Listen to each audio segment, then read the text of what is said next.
Começamos então, boa noite para quem vai assistir depois, né? Boa tarde, bom dia, né? Dependendo do horário. Galera, como eu estava também já falando para o pessoal que está na sala, era Vargas, né? A gente vai ver hoje, um período que dá seguimento, né? Ao que a gente tem visto na história do Brasil, né? Aqui na disciplina. A gente viu, o último conteúdo que a gente viu de história do Brasil foi, né? Segundo Renato, não, desculpa, foi o Brasil República, né? República Velha. A gente viu até 1930, que é quando justamente, né, se coloca um golpe, né, militarizado e coloca indiretamente o Vargas, né, na presidência, ele enquanto candidato na época, né. E quando o Vargas chega na presidência, ele já chega, né, indiretamente, e é bastante engraçado, porque ele vai passar daí agora, nessa chamada Era Vargas, 15 anos, né, ocupando a cadeira da presidência, né, lá na capital, que então era Rio de Janeiro. E todos esses 15 anos que ele se manteve, né, em 3 mandatos, podemos chamar, esses 3 mandatos ele foi colocado, né, com o nome na presidência indiretamente, né? Ele foi indicado ou mesmo ele se indicou, né? Como a gente vai ver em alguns momentos. Ele nunca foi colocado diretamente, que é como a gente pode chamar, né? Quando o voto é direto, quando o voto é feito pelo povo. Quando é voto indireto é quando um voto foi feito não pelo povo, e sim por pessoas, por poucas pessoas, né? Que a partir de certos contextos colocaram aquela pessoa no poder. Quando o voto é direto, né? Como a gente tem acontecido no Brasil pelo menos desde 1975, né? Quase 40 anos. O voto direto, né, implica, então... Desculpa, não é 85, não, 88, acho. O voto direto implica, né, um voto de escolha da população.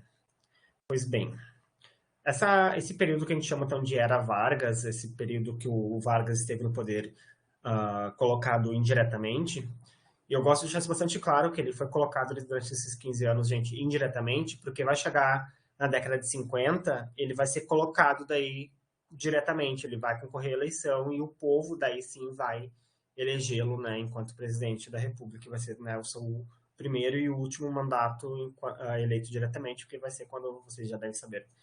E é um spoiler grande, né, o Vargas ele se suicida, né, perante as crises que ele estava vivendo no governo, mas isso é um assunto que a gente vai ver bem mais para frente.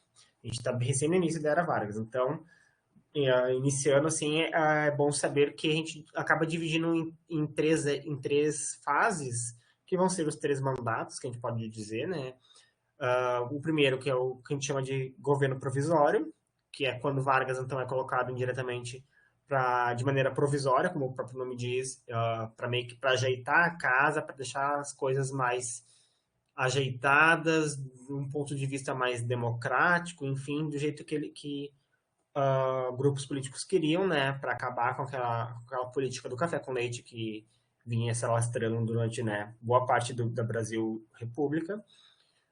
Então, daí vem a segunda fase, que a gente chama então, de governo constitucional, que é quando Vargas, a partir de um golpe político, né, ele consegue se colocar no governo por mais 4 anos e 3 anos, na verdade, que é quando, né, é promulgada uma nova Constituição. E a última fase que a gente vê, então, do Vargas também eleito indiretamente, e aí sim, enquanto um golpe, né, bastante explícito, inclusive, o Vargas se mantém no poder de 37 até 45, e aí é a última fase, né, dessa era Vargas, que a gente chama desses 15 anos que Vargas sempre no poder, de 1930 a 1945.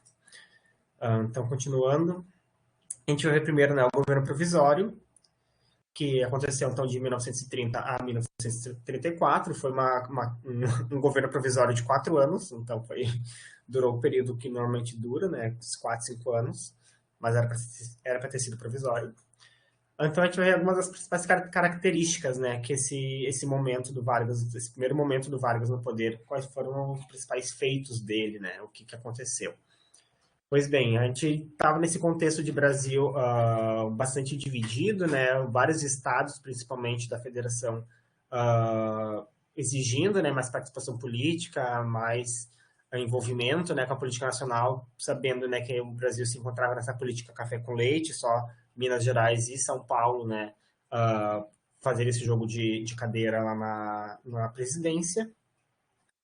Esse governo provisório do Vargas, né, então alguém que não era nem mineiro nem paulista, né, alguém que era gaúcho, né, Vargas é de São Borja, e que tinha já uma carreira política bastante iminente, né, tinha sido governador aqui do estado, era ministro da Fazenda, né, do último presidente. Então ele estava bastante envolvido com a política e a tendência dele, que ele vai tomar nesse primeiro governo dele, nesse momento, vai ser de centralizar, né, o poder, no sentido de que ele vai colocar interventores nos estados para todos os estados estarem com a mesma visão de política, né, estarem, no caso, apoiando ele. Ele vai dissolver, né, o Congresso Nacional, ele vai fechar, né, então o Congresso Nacional e as câmaras também estaduais e municipais, então todas as questões que envolvem o poder executivo, aqui trazendo, né, que eu já falei para vocês em outras aulas, que é bastante importante, né, a gente tem em mente essa questão do Montesquieu, né, da divisão dos três poderes. Quem é o poder executivo que faz, quem é o poder legislativo que faz e quem é o poder judiciário que ele faz. O Vargas, então, ele vai todas as esferas do poder executivo, né, do poder legislativo, que são, né, quem cria as leis, quem promulga as leis e quem de fato deveria controlar o poder executivo, que era o poder do Vargas, ele vai, de uma maneira bastante autoritária, né, ele vai dissolver esses poderes, o Congresso Nacional, as câmaras estaduais e as municipais, né, os vereadores, enfim, e ele vai anular a Constituição que estava vigente desde a primeira, né, Constituição do Brasil República, alegando, né, conforme todo o movimento político que estava ali no poder, que era uma Constituição ultrapassada, que estava, né, determinando benefícios, né, privilégios para uma determinadas oligarquias, estava mantendo sempre os mesmos no poder, estava naquela função de que beneficiava poucos e o Brasil, né, e principalmente classes em crescimento, né, a gente vê uma classe média e industrial, né, participando muito desse jogo político, a gente vai ver um pouco mais nos próximos slides. Enfim, essa Constituição que estava vigente estava uma parcela com poder na sociedade e com participação política estava descontente, e então Vargas consegue apoio para anular essa Constituição e o Brasil então vai ficar de 1930, né, que é quando nesse primeiro, 31, desculpa, não, 1930, 1930 até 1934, o Brasil vai ficar sem Constituição. Ele vai ser um país sendo com várias outras esferas republicanas acontecendo, né, mas uma característica principal de um Estado republicano, né, que é uma Constituição, um conjunto de leis, enfim, um Estado democrático, não vai ter uma Constituição ativa, né, por assim dizer, e todos os motivos, né, para que serve uma Constituição, né, então o apoio de leis, embasamento de leis, isso tudo vai ser bastante caótico e vai estar mais colocado para seguir com o que já se sabe. Então vai ter muito, por exemplo, quando a questão de juiz, né, enfim, processos, questões jurídicas, vai ser tudo mais na jurisprudência, né, que é como eles vão dizer, vão avaliar certos casos considerando casos semelhantes do passado, né, não vai ser tão analisado, enfim. É importante só gravar que o Brasil, então, fica sem Constituição e, nesse momento, então, com o Congresso fechado, com Constituição anulada de 1991, nesse momento, o Vargas promete que, em seguida, né, provisoriamente, como ele estava no poder, em seguida viria uma nova Constituição, mas essa em seguida vai levar 4 anos para acontecer, né? Uma outra característica desse primeiro governo Vargas, do último também, é uma aproximação, né, com a Igreja Católica. A Igreja Católica, né, durante todo aquele Brasil império de Dom Pedro I e II, né, esteve muito atrelada com a coroa, né, a religião católica era a religião oficial, né, e isso estava na primeira Constituição, inclusive, né, lá de 1824. E com a República, né, com a proclamação da República, com os governos republicanos que se seguiram, né, a Igreja Católica se afastou do poder de governança, né, do poder executivo, enfim, se afastou da política de uma maneira mais invasiva, por assim dizer. Mas Vargas, né, assumindo a presidência, ele acaba dialogando mais com a Igreja Católica, com arcebispos e tal, coloca, né, o ensino do catolicismo nas escolas públicas, né. Vargas ele vai ter então esse lado mais positivo de investir, né, numa educação pública, né, investir numa educação como direito, né, da população de estudar, ao mesmo tempo que é uma educação que ele vai oferecer com vários problemas, pelo menos do meu ponto de vista, mas com vários teores assim duvidosos, questionáveis, né? Como era, por exemplo, o oferecimento do ensino religioso católico, né, nas escolas públicas. E uma outra característica, né, dessa questão com a Igreja Católica, dessa aproximação com a Igreja Católica, é a inauguração, né, e hoje, né, um monumento tombado mundialmente, né, reconhecido pelo Unesco e outros vários órgãos internacionais, que é o Cristo Redentor, né, que foi uma obra que foi doada, né, para o Brasil, não foi construído com dinheiro do Brasil, né, dinheiro público da federação em si foi doado. Se eu não me engano, posso estar errado, mas se não me engano foi pela França, tá, gente? Que o governo da França, os motivos, essas coisas, nunca me aprofundei muito, mas vocês, né, são pessoas inteligentíssimas, se tiverem muita curiosidade, só dá um Google. A origem do Cristo Redentor. E não é algo que cairia numa prova também, gente, vocês podem ter certeza disso. Ou não, né, considerando os últimos governos, o último governo. Voltando para Vargas, uma outra característica desse primeiro governo provisório, vocês têm alguma dúvida, gente, vão falando no chat, por favor, que senão só fico nesse monólogo, né? Ainda mais hoje que só eu, né? Não tem outro colega junto para ir me ajudando, me corrigindo se precisar e coisa do tipo. Enfim, da neta digital. Tá bom. Conselho Nacional do Café, então, vai ser uma criação que o Vargas, né, vai ficar bastante conhecido nesse primeiro governo dele. Primeiro, Vargas tinha sido ministro da Fazenda, né, então ele estava bastante... sabia da manha enfim, administrar a economia, por assim dizer. E o café, nesse período, né, é bastante bom lembrar, era, né, ou pelo menos estava já no seu fim, né, de ser o principal produto de exportação no Brasil. Então, a gente acompanhou, né, toda na década de 20, né, principalmente no finalzinho ali, né, com a quebra lá em Nova York, então a crise da Grande Depressão, né, a crise de 1929, o café, o mercado, né, do café em uma crise muito, muito grande, né. O controle da produção, né, foi um dos principais motivos que esse conselho foi criado, para evitar novas crises. Então, porque antes disso, né, como o café sabia-se que era fácil e estava em grande promoção, enfim, no mundo, pequenos agricultores, grandes, médios, enfim, investiam muito e acabava-se não tendo muito controle da produção, e isso acabava, então, fazendo uma superprodução desse produto. O mundo, né, os compradores desse café não estavam conseguindo acompanhar essa superprodução, ou seja, isso vai resultar num grande estoque, né, de café. E logo também numa crise do mercado. E aí que o Vargas também fica bastante conhecido com esse episódio, né, que ele então manda queimar boa parte desse estoque de café que estava já há um tempo possivelmente guardado, né, esperando um momento certo para voltar para o mercado, mas esse momento não estava chegando, o café estava perecendo. A questão principal, então, foi ou eles podiam, sei lá, doar, fazer qualquer... Era um alimento, né? Existia formas de utilizar de uma maneira mais pública, com mais benefícios para a população, mas não teriam tantos benefícios para os produtores, os donos desse estoque, né?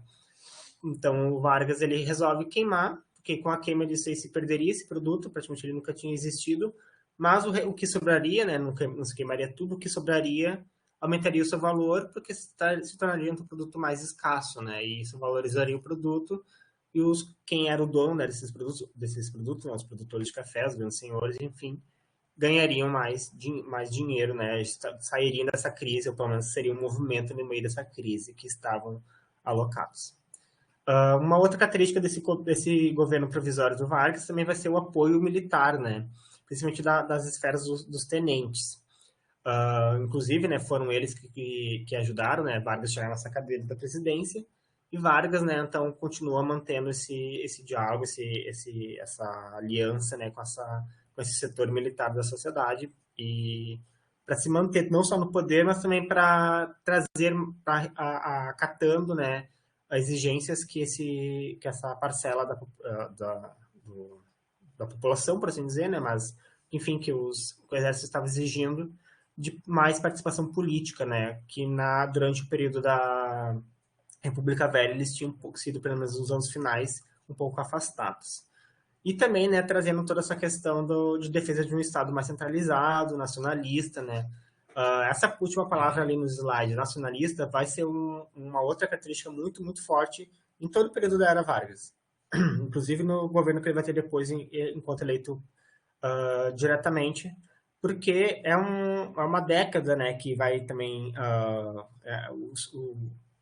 o sentimento de nacionalismo vai ser algo que vai guiar não só o sentimento dos brasileiros nessa década de 30, mas também de boa parte de outros países, principalmente europeus, né? A gente vai ver a questão do nacionalismo, né? O sentimento nacionalista sendo uma das principais características de outros movimentos, né, que estão surgindo lá na Europa. Aqui a gente pode então dizer os movimentos fascistas, né, europeus que estão surgindo nesse momento.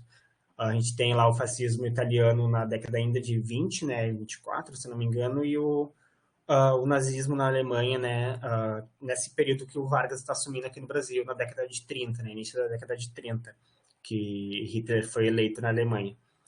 E era, né, uma questão muito forte para se manter na política, para manter essa política bem aceita por parte da população, a defesa, né, desse sentimento patriótico, desse sentimento nacionalista. Então a gente vai ver essa palavra nacionalista em outros momentos, né, em outras características dos feitos da Era Vargas.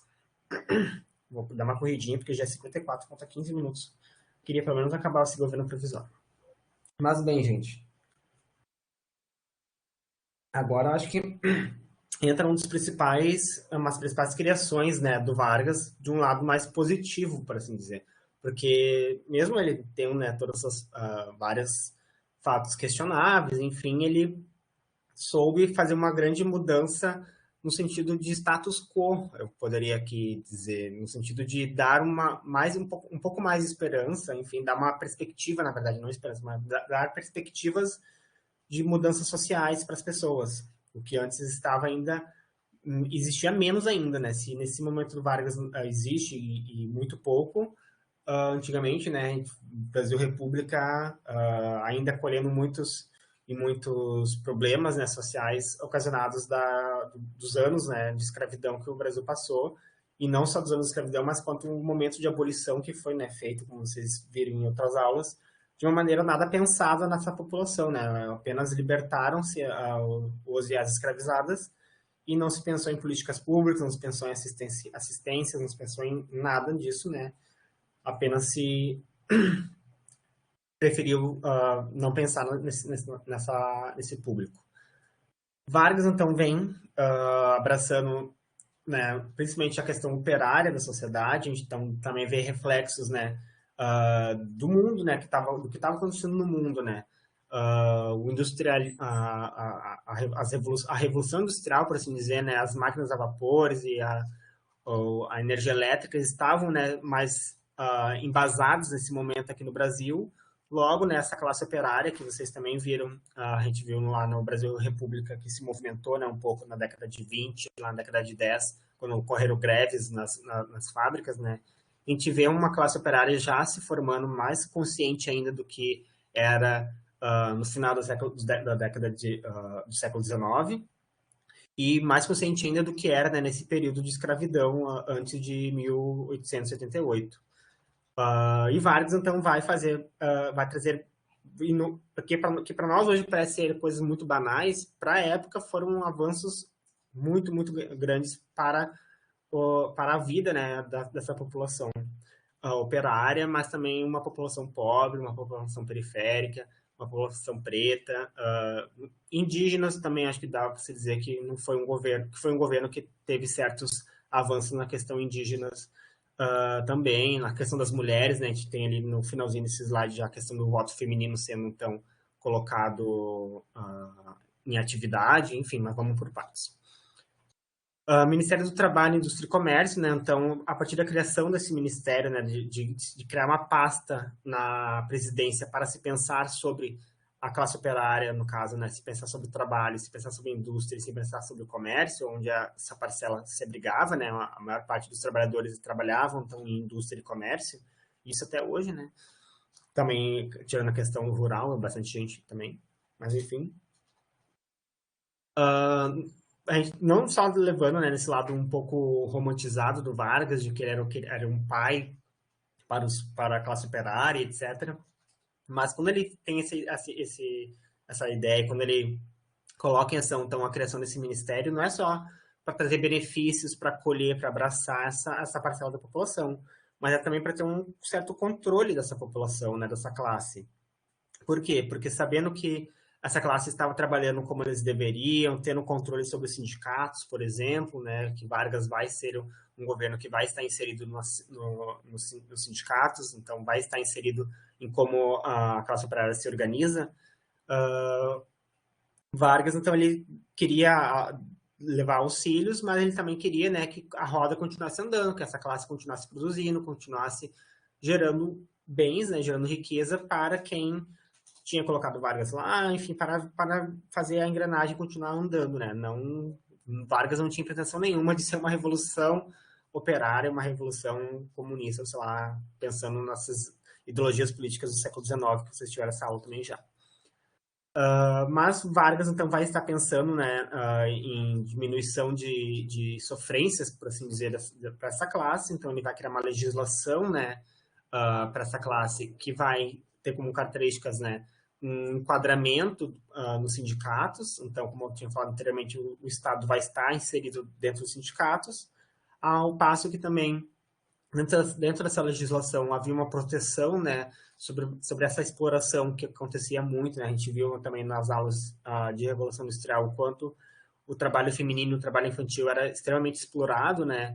Primeiro porque se pagava menos para as mulheres, e isso acontece ainda hoje, mas no período era mais intenso ainda essa questão, e o trabalho infantil, né, que hoje em dia é crime, existe, né, inúmeras leis, mas nesse momento nenhuma, na Constituição, pelo menos, não, as leis que o Ministério do Trabalho, a fiscalização que o Ministério do Trabalho estava fazendo, não era de acabar com essa exploração, e sim, como a gente está, como está entre aspas ali no slide, impor limites, dar uma certa controlada para não ficar uma coisa muito grande, não ser uma coisa que cause uma revolução, talvez, mas que ainda existia, né? O trabalho infantil ainda vai continuar existindo durante o governo Vargas, por assim podemos dizer.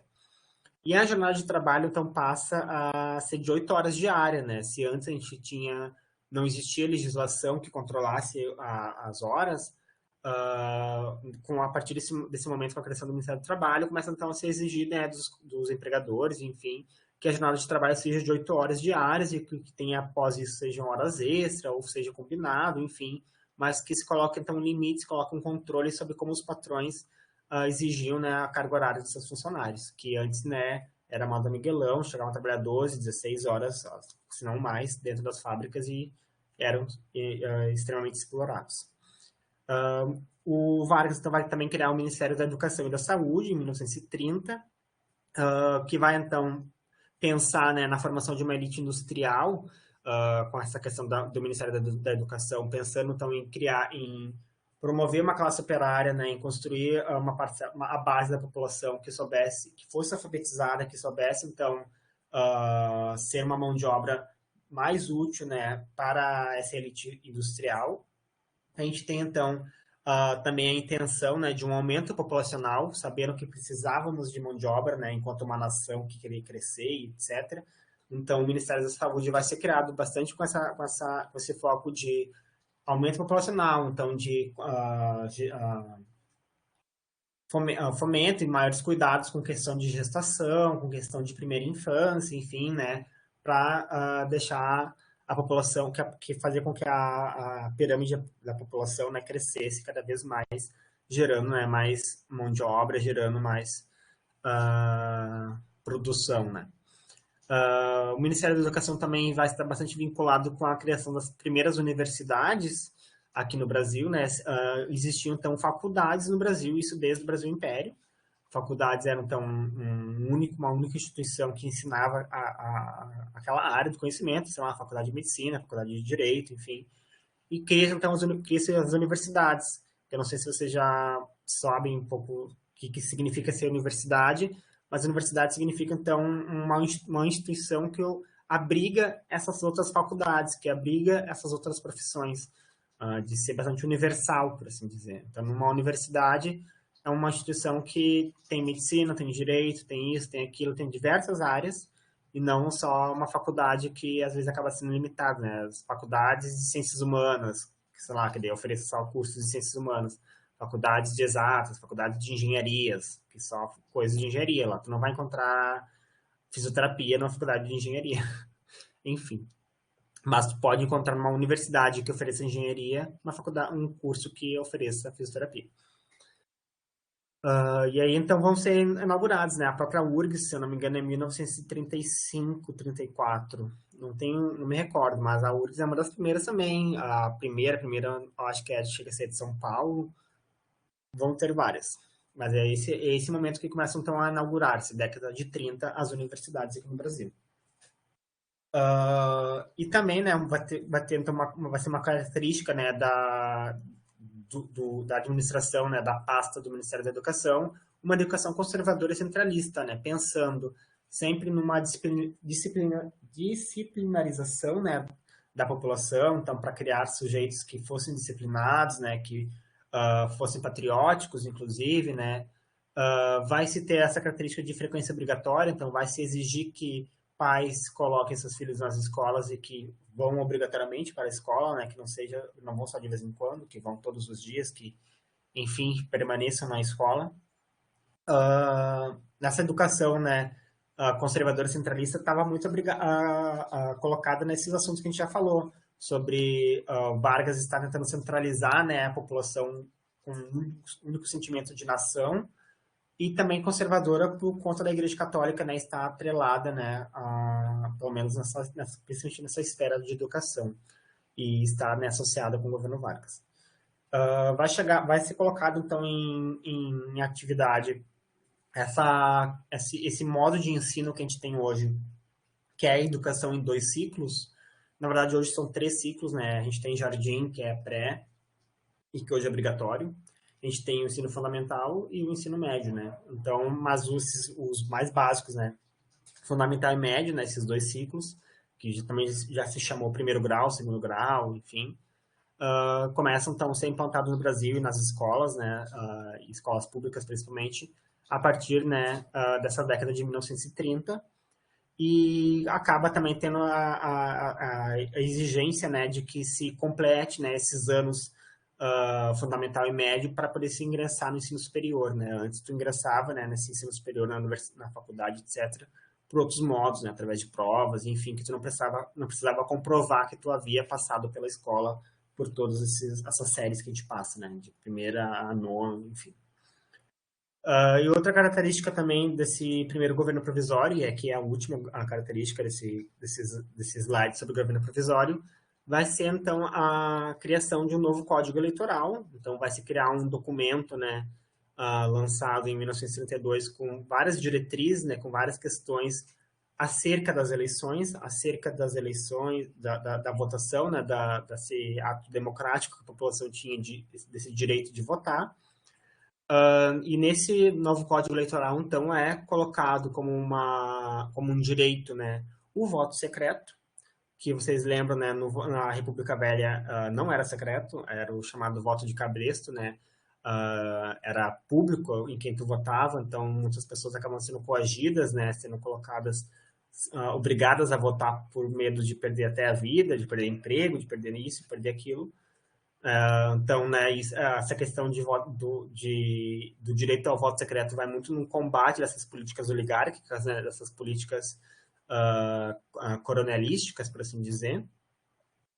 E nesse novo Código Eleitoral, então, vai ser colocado o voto feminino, né, que já estava sendo pensado, sendo movimentos, né, em grupos, principalmente internacionais, mas acho que no Brasil também já tem uma certa força de mulheres, né, que podiam então se chamar feministas, enfim, a partir da década de 20, de 10, de 20 ou 30 aqui no Brasil, e em 1932, então, o voto feminino passa a ser um direito da mulher, né, poder votar,